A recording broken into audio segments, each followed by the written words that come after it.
Guys কি খবৰ? আজি ভাবিলোঁ দুপৰীয়া ভেদাইলতা আৰু মচুৰ দাইলৰ বৰ বনাওঁ।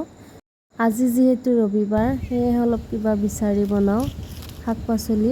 এয়াহে আহিলোঁ ভেদাইলতা ছিঙিবলৈ। ইমান ধুনীয়াকৈ হৈ আছে আমাৰ ইফালে পথাৰত। মই এতিয়া ছিঙি আছোঁ।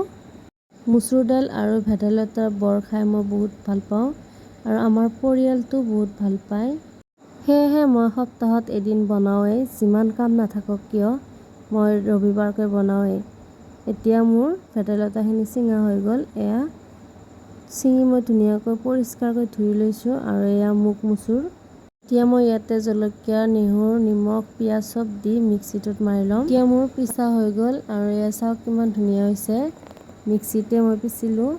এতিয়া মই হাতেৰে সৰু সৰু আকৃতিত এনেকৈ মই বনাম। সৰু সৰুকৈ বনাম ফাৰ্ষ্ট, তাৰপিছত অলপ ডাঙৰ কৰি বনাম আৰু।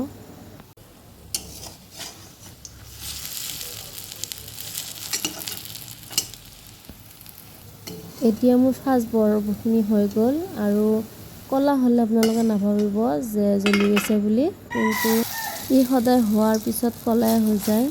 সেয়েহে আপোনালোকে নাভাবিব যে জ্বলি গৈছে বুলি। আৰু এতিয়া মই দি আছোঁ চামুচৰ সহায়ত।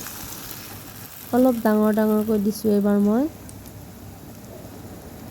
মোৰ বৰখিনি খাবলৈ ৰেডি হৈ গ'ল। এয়া আপোনালোকেও খাই চাবচোন, এনেকৈ বনাই পেটৰ কাৰণে বৰ ভাল হয় আৰু যদি খোৱা নাই এবাৰ খাই চাব।